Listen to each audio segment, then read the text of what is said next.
Friends, நீங்க பார்த்துட்டு இருக்குது நம்ம டெக் தமிழ் சேனல். இன்னைக்கான வீடியோவில் நம்ம எதை பத்தி பார்க்க போறோம் அப்படின்னு கேட்டீங்கன்னா, இளைஞர்களுக்கு மாதந்தோறும் 600 ரூபாய் என்ற விதத்துல உங்களுக்கு கொடுத்துட்டு வராங்க. இது அரசாங்கத்திலிருந்து கொடுக்கக்கூடிய ஒரு உதவித்தொகை. இது ஊக்குவிக்கிறதுக்காக, அதாவது நீங்க வேலையற்றவர்களுக்காக இந்த ஒரு தொகையை கொடுக்குறாங்க. நீங்க வேலை தேடும் பொழுது உங்களுக்கு ஒரு தேவைப்படக்கூடிய ஒரு சில செலவுகளுக்கு இந்த ஒரு அமௌண்ட் உங்களுக்கு பூர்த்தி செய்யும் அப்படிங்கிற நோக்கத்தோட கவர்மெண்ட் இந்த ஒரு உதவித்தொகை கொடுக்குறாங்க. ஃப்ரெண்ட்ஸ், இதை எப்படி அப்ளை பண்ணணும், அது மட்டும் இல்லை இது எங்கே போய் அப்ளை பண்ணணும் அப்படிங்கிறத இந்த வீடியோவில் டீட்டெயிலாக பார்க்கலாம். 100% கண்டிப்பாக இந்த ஒரு உதவித்தொகை கொடுத்துட்டு வராங்க.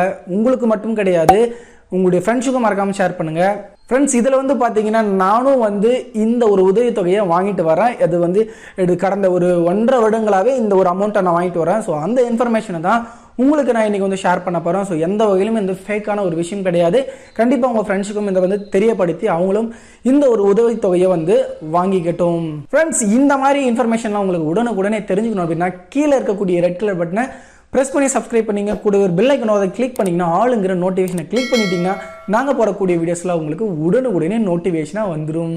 ஃப்ரெண்ட்ஸ், வீடியோக்குள்ளே போகிறதுக்கு முன்னாடி இந்த உதவித்தொகை யாரெல்லாம் பெற முடியும் அப்படின்னு கேட்டிங்க அப்படின்னா, 10th நீங்கள் பாஸோ இல்லது ஃபெயிலோ அல்லது 12th நீங்கள் பாஸ் ஆர் ஃபெயில் டிகிரி நீங்கள் எது முடிச்சிருந்தாலுமே உங்களுக்கு உதவித்தொகையானது கவர்மெண்ட்லேருந்து கொடுக்குறாங்க. இதுக்கான டீட்டெயிலை இப்போ நான் உங்களுக்கு வீடியோவில் சொல்கிறேன். ஸோ வீடியோ ஸ்கிப் பண்ணாமல் பாருங்கள். கண்டிப்பாக உங்களுக்கும் இந்த உதவித்தொகையை அப்ளை பண்ணி மாதந்தோறும் வாங்கிக்கிறதுக்கான உங்களுக்கு ஒரு ஹெல்ப்ஃபுல்லாக இருக்கும். ஸோ அதுக்கு முன்னாடி இதில் என்னென்ன எலிஜிபிலிட்டி இருக்குது அப்படின்னு கேட்டிங்க அப்படின்னா, மினிமம் கண்டிப்பாக நீங்கள் 10th 12th டிகிரி இந்த 3 பேருக்குமே தராங்க. அதாவது படித்தவங்களுக்கு தராங்க. 10th நீங்கள் பாஸ் அண்ட் ஃபெயில் ஆகிருந்தாலும் உங்களுக்கு கண்டிப்பாக உண்டு. அதே மாதிரி 12th டிகிரி. ஸோ நீங்கள் 10th நீங்கள் ஃபெயில் ஆகிருந்தால் அதில் ஒரு அமௌண்ட் வரும், பாஸ் ஆகிட்டு இருந்தால் அதில் ஒரு அமௌண்ட் வரும். பட் 12th டிகிரி பார்த்தீங்கன்னா உங்களுக்கு காமனான அமௌண்ட் தான் வரும். ஸோ இதிலே 2 பிரிவு இருக்குது. ஒன்று பொது பிரிவில் இருக்குது, இன்னொன்று பார்த்தீங்கன்னா மாற்றுத்திறனாளிகளுக்கான அமௌண்ட் ஒன்று இருக்குது. மாற்றுத்திறனாளிக்கு அமௌண்ட்டு பார்த்தீங்கன்னா கொஞ்சம் எக்ஸ்ட்ரா இருக்கும், பொது பிரிவில் கொஞ்சம் கம்மியாக இருக்கும். அதாவது என்னன்னு கேட்டிங்கன்னா, 10th நீங்கள் ஃபெயில் ஆகிருந்தீங்கன்னா உங்களுக்கு 200 கிடைக்கும், 10th பாஸ் பண்ணியிருந்தீங்கன்னா 300 கிடைக்கும். இதில் மாற்றுத்திறனாளிக்கு ரெண்டுமே பார்த்தீங்கன்னா உங்களுக்கு 600 பே பண்ணுறாங்க. 12th நீங்கள் பாஸ் பண்ணியிருந்தாலும் சரி ஃபெயில் பண்ணியிருந்தாலும் சரி உங்களுக்கு 400 கிடைக்கும். அதே போல் மாற்றுத்திறனாளிக்கு 750 ரூபாய் கிடைக்கும். டிகிரி முடிச்சிருந்தீங்கன்னா உங்களுக்கு மாதத்திற்கு 600 ரூபாய் கொடுப்பாங்க. மாற்றுத்திறனாளிக்கு பார்த்தீங்கன்னா 1000 கொடுக்குறாங்க, 1000 ரூபாய் வீதம் என்று. இந்த 3 டிஃப்ரெண்ட்டான ஒரு பேமெண்ட்ஸ் கொடுத்துருக்காங்க. ஸோ இதுக்கு நம்ம எப்படி அப்ளை பண்ணணும், நம்ம எங்கே போய் ஃபார்ம் வாங்கணும், ஆன்லைனில் பண்ணணுமா இல்லை ஆஃப்லைனில் பண்ணணுமா, இல்லை டாக்குமெண்ட்ஸில் என்னென்ன வைக்கணும்னு சொல்லிட்டு நிறைய பேர் கேட்பீங்க. இந்த ஒரு ஃபார்மை நம்ம ஆன்லைனில் டவுன்லோட் பண்ண முடியாது. இது தனி பேர், அதாவது இப்போ நான் ஜெராக்ஸ் போட்டு அந்த ஃபார்மை எடுத்துன்னு போய் கொடுக்குறேன் அப்படின்னு சொன்னாலும் ஏற்றுக்க மாட்டாங்க. நீங்கள் உங்களுக்கு யாருக்கு இந்த ஃபார்ம் வேணுமோ அவங்க ஸ்ட்ரெயிட்டாக உங்களோட எம்ப்ளாய்மெண்ட் ஆஃபீஸ் போனீங்க அப்படின்னா இந்த ஒரு உதவித்தொகை ஃபார்ம், அதாவது ஸ்காலர்ஷிப் ஃபார்ம் அப்படின்னு சொல்லுவாங்க, அந்த ஃபார்மை நம்ம வாங்கணும். ஸோ அந்த ஃபார்மை வாங்குறதுக்கு முன்னாடி அவங்க 3 விஷயமான சர்டிஃபிகேட் கேட்குறாங்க. ஒன்று 10th 12th original mark sheet கேட்குறாங்க. அப்புறம் எம்ப்ளாய்மெண்ட்டில் நீங்கள் ரினியூவல் பண்ணியிருக்கணும். எம்ப்ளாய்மெண்ட்டில் பதிவு பண்ணி ரினியூவலில் 2000 இப்போ ரீசெண்டாக ரினியூவல் பண்ணிங்கன்னா மேக்ஸிமம் 2023 24 வரும். ஸோ அந்த டேட்டோட உங்களை எம்ப்ளாய்மெண்ட்டை செக் பண்ணுறாங்க. அது செக் பண்ணால் தான் நீங்கள் அந்த ஃபார்மை வாங்கும்போது சைன் போட்டு உங்களுக்கு அந்த ஃபார்ம் கொடுப்பாங்க. அந்த ஃபார்ம் வாங்கினீங்கன்னா ரொம்ப சிம்பிள் தான். அந்த ஃபார்ம் உங்களுக்கு நான் வியூ பண்ணுற பாருங்க, கிட்டத்தட்ட ஒரு 8-9 பேஜ் கிட்ட வரும். இது நம்ம ஃபில்அப் பண்ணுற மாதிரி வரும். ஃபில் பண்ணுறது ஒரு பெரிய மேட்ரு கிடையாது, ரொம்பவே சிம்பிள் தான்.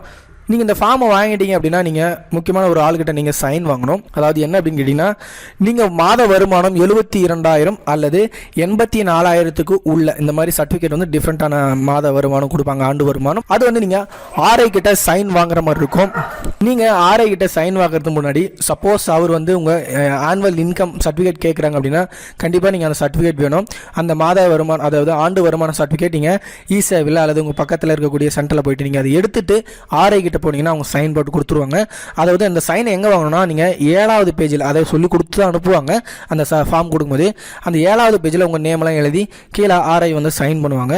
ஸோ இதெல்லாம் நீங்கள் ஃபினிஷ் பண்ண பிறகு உங்களுடைய ஃபோட்டோ கண்டிப்பாக ஒட்டி இருக்கணும் உங்கள் ஃபார்மில். ரொம்ப சிம்பிள் தான் ஃபார்ம் ஃபில் பண்ணுறது. ஃபில் பண்ண தெரியலனா நீங்கள் எம்ப்ளாய்மெண்ட் ஆஃபீஸில் நீங்கள் போனீங்கன்னாவே அவங்களே ஒரு ப்ரொசீஜராக சொல்லி அவங்களே ஃபில் பண்ணிடுவாங்க. அப்படி உங்களுக்கு சொல்லி நீங்கள் ஃபில் பண்ண வைப்பாங்க. ஸோ 2த்துல எது வந்தாலும் உங்களுக்கு அந்த ஃபார்ம் ஈஸியாக ஃபில் பண்ணிக்கலாம். அதுக்கப்புறம் உங்களுக்கு இந்த ஃபார்மை நீங்கள் சப்மிட் பண்ணும்போது உங்கள்கிட்ட வந்து நிறைய வந்து சர்டிஃபிகேட் கேட்பாங்க. அது என்னென்ன சர்டிஃபிகேட்னு உங்களுக்கு நான் ஷோ பண்ணுறேன். எல்லா எம்ப்ளாய்மெண்ட் ஆஃபீஸ்லையும் இது கண்டிப்பாக ஒட்டியிருப்பாங்க. நீங்கள் கேட்டிங்கன்னா கூட தெரியும். கிட்டத்தட்ட உங்கள் எஜுகேஷன் எல்லா மார்க் ஷீட்டும் கேட்பாங்க, டிசி, அதே போல் உங்கள் பேங்க் புக்கு, கடைசி நீங்கள் எப்போ வரைக்கும் நீங்கள் வந்து அமௌண்ட் லாஸ்ட்டாக ட்ரான்சாக்ஷன் பண்ணியிருக்கீங்களோ அது இருக்கணும். ஃப்ரண்ட் பேஜ் கரெக்டாக வச்சுங்க, ஃபோட்டோ ஒட்டி. அதுக்கப்புறம் உங்களுடைய ஸ்மார்ட் கார்டு, இந்த ஒரு சில விஷயங்கள்லாம் நீங்கள் எடுத்துகிட்டு போவீங்க தெரியுங்களா, ஃபார்ம் ஃபில் பண்ணுறதுக்காக. அது எல்லாமே கண்டிப்பாக நீங்கள் எடுத்துகிட்டு போய் ஆகணும். அது எடுத்துகிட்டு போனால் மட்டும் தான் அங்கே ரெஜிஸ்டர் பண்ணுவாங்க. டிகிரி முடிச்சிருந்தீங்கன்னா உங்களுக்கு 600 ரூபா. இது வந்து மாற்றுத்திறனாளிக்கு மாறும் அப்படின்னு வந்து ஆல்ரெடி சொல்லிட்டேன். ஒரு சிலருக்கு வீட்டுக்கு லெட்டரே வந்திருக்கும், இந்த மாதிரி ஸ்காலர்ஷிப் வருது, நீங்கள் அப்ளை பண்ணுங்க அப்படின்னு சொல்லிட்டு லெட்டர் வந்திருக்கும். இந்த லெட்டரை வந்து நீங்கள் அதை பார்த்துட்டு நீங்கள் போனீங்கனாலும் பிரச்சனை இல்லை. அதுக்கு முன்னாடி நீங்கள் முடிச்சிருக்கீங்க, எம்ப்ளாய்மெண்ட்டில் ரிஜிஸ்டர் பண்ணி நான் ரினியூவல் பண்ணி வச்சிருக்கேன் அப்படின்னா நீங்கள் தைரியமாக எம்ப்ளாய்மெண்ட் ஆஃபீஸ் போயிட்டு அந்த ஃபார்ம் வாங்கி ஆர்ஐக்கிட்ட சைன் வாங்கி கையில் வச்சுங்க. அமௌண்ட் உங்களுக்கு மாதத்துக்கு 400 ரூபாய் வரும். அப்படி சப்போஸ் அந்த 400 ரூபாய் வரல மாதத்துக்குன்னா உங்களுக்கு 3 மந்த் அந்த மாதிரி ஒன்ஸ் போகிறதுக்கான சான்ஸ் இருக்குது. மறக்காமல் இது வந்து உங்கள் ஃப்ரெண்ட்ஸுக்கும் சொல்லுங்கள். நிறைய பேர் இந்த ஸ்காலர்ஷிப் வந்து தெரியாமல் இருக்குது. கண்டிப்பாக இது எல்லாமே யூஸ்ஃபுல்லாக தான் இருக்கும். ஸோ நீங்கள் வேலை செஞ்சுட்டே நீங்கள் இந்த அமௌண்ட் வாங்கினீங்கன்னா கண்டிப்பாக இன்னொருத்தருடைய அமௌண்ட்டை நம்ம வந்து பறிக்கிற மாதிரி. கண்டிப்பாக நீங்கள் வேலை செஞ்சீங்கன்னா நீங்கள் வந்து அப்ளை பண்ண தேவையில்லை. சப்போஸ் உங்களுக்கு இந்த ஸ்காலர்ஷிப் வாங்கிட்டே இருக்கும்போது உங்களுக்கு ஜாப் கிடைச்சிச்சுனாலும் கண்டிப்பாக அதை இன்ஃபார்ம் பண்ணி ஆகணும். அது இன்ஃபார்ம் பண்ணனா ஒரு சட்ட நடவடிக்கை கண்டிப்பாக உங்கள் மேலே எடுப்பாங்க. ஸோ கண்டிப்பாக உங்களுடைய மாவட்டத்தில் எம்ப்ளாய்மெண்ட் ஆஃபீஸ் கண்டிப்பாக இருக்கும். அவங்க போயிட்டு நீங்கள் கான்டாக்ட் பண்ணிங்கன்னா உங்களுக்கு இந்த ஸ்காலர்ஷிப்பை பற்றி டீட்டெயில்ஸ் வந்து கொடுப்பாங்க. கண்டிப்பாக இந்த வீடியோ உங்களுக்கு பிடிச்சிருக்குன்னு நினைக்கிறேன். இந்த வீடியோ பிடிச்சிருந்தா மறக்காம இந்த வீடியோக்கு லைக் பண்ணிங்க, உங்கள் ஃப்ரெண்ட்ஸுக்கு மறக்காம ஷேர் பண்ணிங்க. ஸோ தேங்க்ஸ் ஃபார் வாட்சிங்.